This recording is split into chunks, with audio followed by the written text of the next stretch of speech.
It was already strange to find a package on my doorstep that I wasn't expecting. No delivery notice, no sender, no label, just one thing written. Not my current name, not my nickname, but the name only one person ever called me. The name I haven't heard since I was a child, and that's when I knew. This wasn't just a mistake, someone knew exactly who I was. And they wanted me to remember something I've spent my whole life trying to forget. My name is Dylan, but the package was addressed to Moonbeam. Nobody had called me that in 24 years. Nobody except my sister Hazel, who disappeared when I was 7 years old. The police said she ran away from our foster home, but I never believed it. Hazel would never leave me alone with him. With our foster father, Garrett. I stood on my apartment doorstep in Portland, holding this mysterious brown package, my hands trembling. The handwriting was feminine, delicate, with small hearts dotting the eyes, exactly like Hazel used to write. Could it be? After all these years of wondering, of nightmares, of empty birthdays and holidays, the autumn rain was starting to fall, and I quickly brought the package inside my small studio apartment. My cat, Oliver, watched curiously as I set it on my kitchen table, staring at it like it might explode. The return address section was completely blank, but my childhood nickname was written in purple ink, Hazel's favorite color. Hazel used to call me Moonbeam because I would sneak out at night to sit by my bedroom window, watching the moon and stars. I couldn't sleep. Too many strange sounds, too many reasons to stay alert. Our foster home with Garrett was a place where children learned to be invisible, to anticipate danger before it found them. Hazel was 3 years older and had been in the system longer. She knew how to read Garrett's moods, how to distract him when his attention turned toward me. She would create elaborate games and stories to keep us both occupied and out of his way. She taught me constellations, told me that the moon was watching over us like a guardian angel. The night she disappeared, we had been planning something dangerous. We were going to tell our social worker, Mrs. Rodriguez, about what Garrett was doing to the children in his care. Hazel had been documenting everything in a small notebook she kept hidden under her mattress.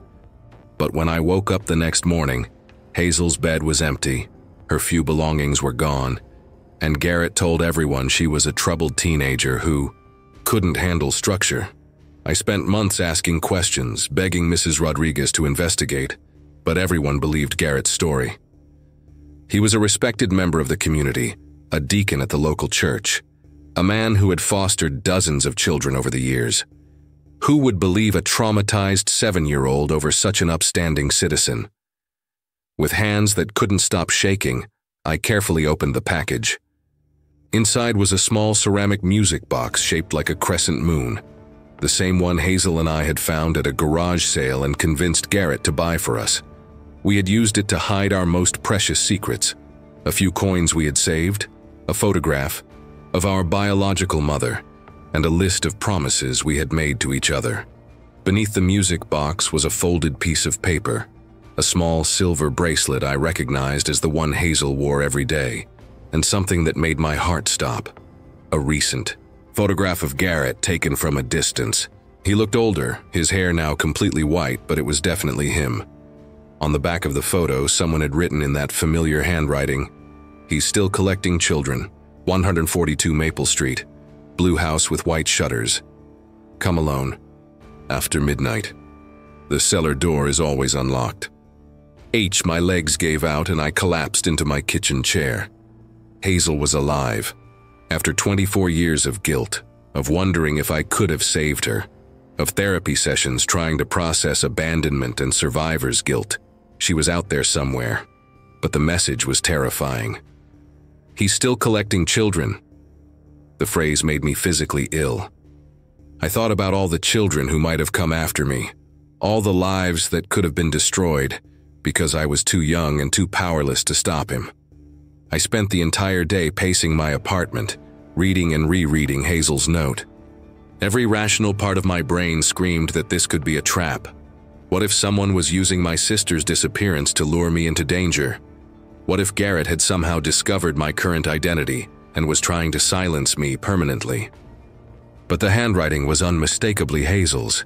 down to the way she crossed her T's and the small flourish at the end of each sentence. The music box contained details only she would know.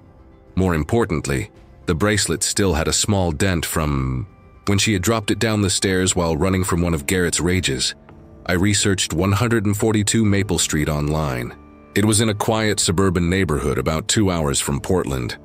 The property records showed it belonged to someone named Garrett Morrison, a different last name, but that didn't surprise me. Predators often changed their identities to avoid detection. Street View showed exactly what Hazel had described: a blue house with white shutters, well-maintained, the kind of place that looked perfectly normal from the outside. The kind of place where neighbors would never suspect the horrors happening behind closed doors.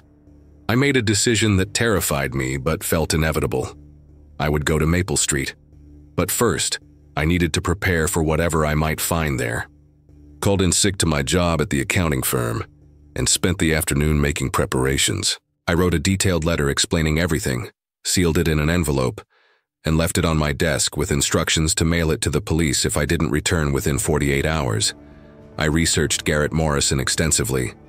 He had indeed changed his name from Garrett Phillips after a brief investigation into his foster home 25 years ago. The investigation had been dropped due to lack of evidence, but he had quietly relocated and resumed his activities under a new identity. I found records showing he had fostered over 40 children in the past 2 decades. 40 children who might have experienced the same nightmare Hazel and I had lived through. The thought made me sick, but it also filled me with a determination I had never felt before. I equipped myself with a small digital recorder, a backup phone with GPS tracking enabled, and pepper spray. I also wrote down the contact information for every journalist and law enforcement agency I could find that specialized in child protection cases. As I prepared to leave, I looked at myself in the mirror. I was no longer the terrified 7-year-old boy who couldn't protect his sister. I was 28 years old, I had survived, and I was strong enough to face whatever waited for me at 142 Maple Street. The drive to Maple Street felt like traveling backward through time. Every mile brought back memories I had spent years trying to suppress. By the time I reached the neighborhood, my hands were cramping from gripping the steering wheel so tightly. I parked 3 blocks away and walked through the quiet suburban streets. It was after midnight, and most houses were dark. The blue house with white shutters sat at the end of a cul-de-sac, surrounded by mature oak trees that cast deep shadows across the property. I observed the house for 30 minutes looking for signs of movement, lights, anything that might indicate how many people were inside. The house appeared empty, but I noticed several small details that disturbed me. Blackout curtains on all the windows, reinforced locks on the front door, and what appeared to be security cameras hidden among the decorative elements of the porch. Just as Hazel had indicated, there was a cellar door on the side of the house. It was partially hidden by overgrown bushes, and when I tested it, the handle turned easily. My heart pounded as I realized I was about to enter the place where my nightmares had begun 24 years ago. The cellar stairs creaked under my weight, each step echoing in the darkness. I used my phone's flashlight to navigate, trying to stay as quiet as possible. The basement smelled exactly like I remembered: damp concrete, old wood, and something else I couldn't identify, but that triggered immediate panic responses.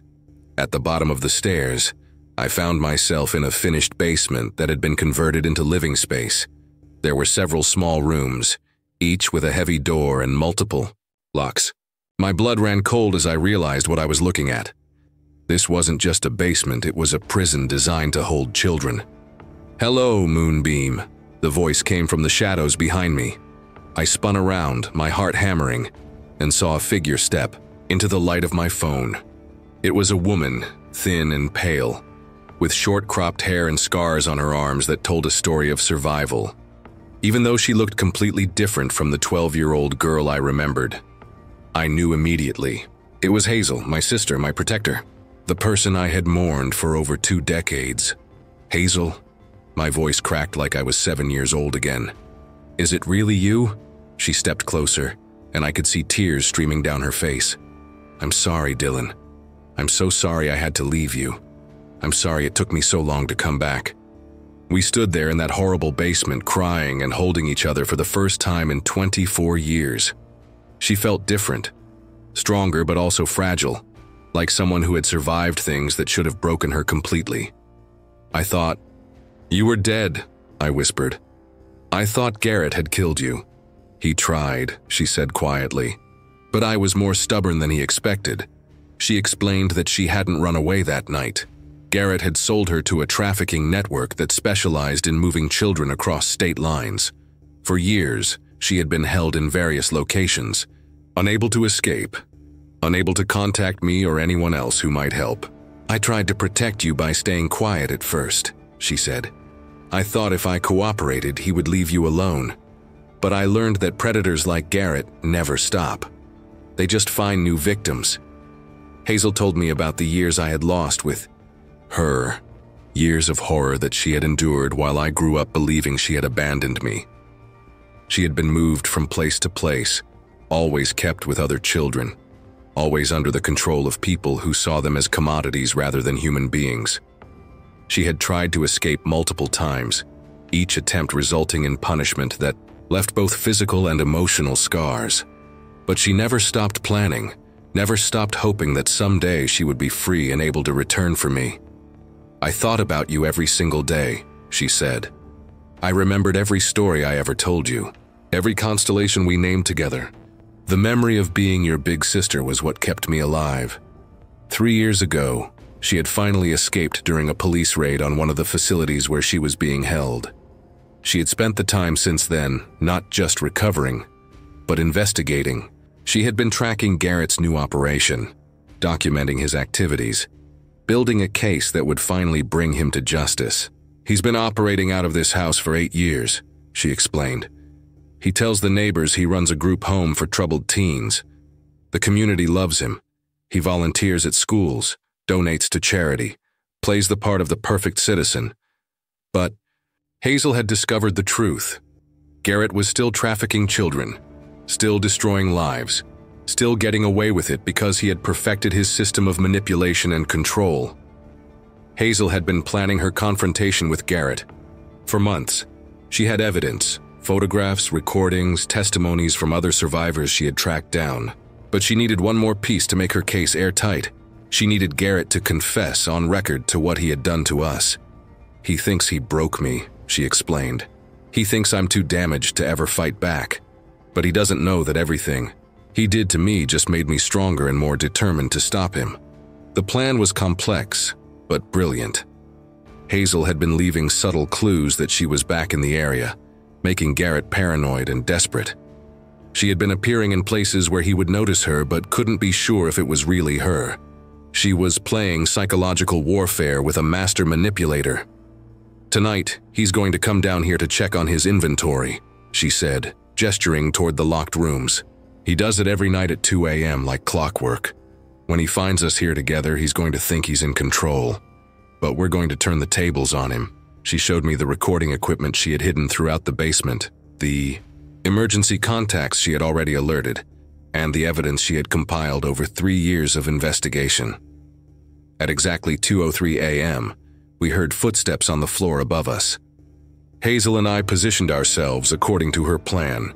She would confront Garrett directly, while I operated the recording equipment from a hidden position. Garrett descended the stairs with the same confident stride I remembered from childhood. He was older, his hair white and thin, but he still carried himself with the arrogance of someone who believed he was untouchable. When he saw Hazel standing in the middle of the basement, his expression went through a series of changes. Surprise, recognition, and then a cold smile that made my skin crawl. Well, he said in that smooth voice that had haunted my nightmares. "Little Hazel finally came home. I wondered when you might show up." "Hello, Garrett," Hazel replied calmly. "We need to talk." He laughed, a sound that transported me instantly back to childhood terror. "You always were a stubborn little thing. I thought we had taught you better manners." From my hiding place, I watched my sister face the man who had destroyed our childhood. But instead of the frightened 12-year-old girl he remembered, Hazel stood before him as a survivor, strong and unafraid. Hazel was masterful in the way she manipulated Garrett into revealing the truth. She played on his arrogance, his need to feel powerful and in control. She asked questions that seemed submissive, but were actually designed to get him to confess to specific crimes. "I never understood why you chose me that night," she said. "Why me instead of one of the other children?" Garrett smiled with obvious pride. "You were smart, but not too smart. Pretty, but not in a way that would be missed immediately. And you had that protective instinct toward your little brother. I knew you would do anything to keep him safe." He began detailing his operation, explaining how he had built a network of buyers, how he selected and prepared children for transport, how he had refined his methods over the decades. Every word was being recorded by multiple hidden devices. "You said were one of my most profitable investments," he continued. "The buyers paid premium prices for children like you, young, undamaged, with that look of innocence that makes them so desirable." I fought the urge to vomit as he described the systematic way he had destroyed lives. But I also felt a surge of fierce pride as I watched Hazel maintain her composure, drawing out more and more incriminating statements. "And now you're back," Garrett said, his tone becoming more menacing. "Which means we have some unfinished business to attend to." Garrett reached for something behind his back, probably a weapon, but Hazel was ready for him. She had spent years preparing for this moment, and she wasn't the helpless child he remembered. "Actually, Garrett," she said calmly, "you're the one with unfinished business." The basement suddenly flooded with light as law enforcement officers descended the stairs from multiple entrances. FBI agents, local police, and federal marshals surrounded Garrett before he could react. "Garrett Morrison, also known as Garrett Phillips," announced the lead agent. "You're under arrest for federal charges including kidnapping, child trafficking, and conspiracy." As they read him his rights and placed him in handcuffs, Garrett's expression changed from confidence to confusion to pure rage. He looked at Hazel with hatred so intense it was almost physical. "You have no idea what you've done," he snarled. "This is bigger than just me. You'll never be safe." But Hazel just smiled, the first genuine smile I had seen from her since our reunion. "I know exactly what I've done," she replied. "I've made sure you'll never hurt another child again." The investigation that followed Garrett's arrest was massive. The evidence Hazel had compiled, combined with what law enforcement found in the house, revealed a trafficking network that spanned multiple states and involved dozens of perpetrators. The locked rooms in the basement contained evidence of recent victims, children who were rescued alive thanks to Hazel's courage. DNA evidence linked Garrett to cold cases going back decades. Financial records revealed payments to and from a network of buyers and sellers that law enforcement had been trying to crack for years. Agent Rebecca Chen, who led the federal task force, told us that Hazel's evidence was the breakthrough they had been waiting for. "Your sister's investigation was more thorough than anything we had been able to put together," she said. "She gave us everything we needed to dismantle this entire operation." Over the following weeks, arrests were made across multiple states. Children were rescued and reunited with families. Survivors came forward to testify, knowing that finally someone would believe them and take action. Garrett was charged with over 70 federal crimes. During his interrogation, he revealed the locations of other facilities, the identities of his collaborators, and details about victims going back to the 1980s. He was facing multiple life sentences without the possibility of parole. Hazel and I spent the months following Garrett's arrest slowly rebuilding our relationship and processing everything that had happened. She moved to Portland to be closer to me, and we began the difficult work of healing together. We started attending therapy, sessions both individually and together. Hazel was diagnosed with complex PTSD, but she was already remarkably resilient and committed to recovery. I was learning to let go of the guilt I had carried for not being able to protect her, understanding that we had both been victims of an adult predator. "You were just a child too," she reminded me during one of our weekly dinners. The fact that we both survived, that we found each other again, that's what matters now. We decided to start a foundation together, using Hazel's investigative skills and my business background to help other survivors of trafficking and child abuse. We wanted to create resources that hadn't existed when we needed them, to ensure that other children wouldn't fall through the cracks the way we had. Hazel still called me Moonbeam sometimes, but now it represented something different. Instead of being the name of a frightened child hiding from monsters, it had become a symbol of hope, of someone who watches over others and fights against the darkness. The mysterious package on my doorstep had contained more than just memories. It had contained the key to justice, healing, and reunion. Hazel's message, delivered through our childhood music box, had finally closed a chapter that had been left open for 24 years. 6 months after his arrest, Garrett Morrison was sentenced to 7 consecutive life sentences without the possibility of parole. His entire network was dismantled, with over 30 individuals receiving federal convictions. Most importantly, 47 children were rescued from various facilities and reunited with their families or placed in genuine protective care. Hazel and I now run the Moonbeam Foundation, which has helped reunite 12 families with missing children and provided support services to over 200 survivors of trafficking. We work closely with law enforcement agencies to identify and investigate suspected trafficking operations. Our story became part of a documentary about child trafficking that has been viewed by millions of people. We speak at conferences, train social workers and law enforcement officers, and advocate for stronger protections for vulnerable children. Sometimes people ask us how we found the strength to confront our past and transform our trauma into something positive. The answer is simple. We had each other. The bond between us, forged in childhood and tested by unimaginable circumstances, proved stronger than the evil that tried to destroy it. The name that once represented my vulnerability had become a symbol of hope and protection. And sometimes the most unexpected packages contain exactly what we need to find our way home to each other. Hazel and I meet every Sunday for dinner, creating new memories to balance out the painful ones. We're still healing.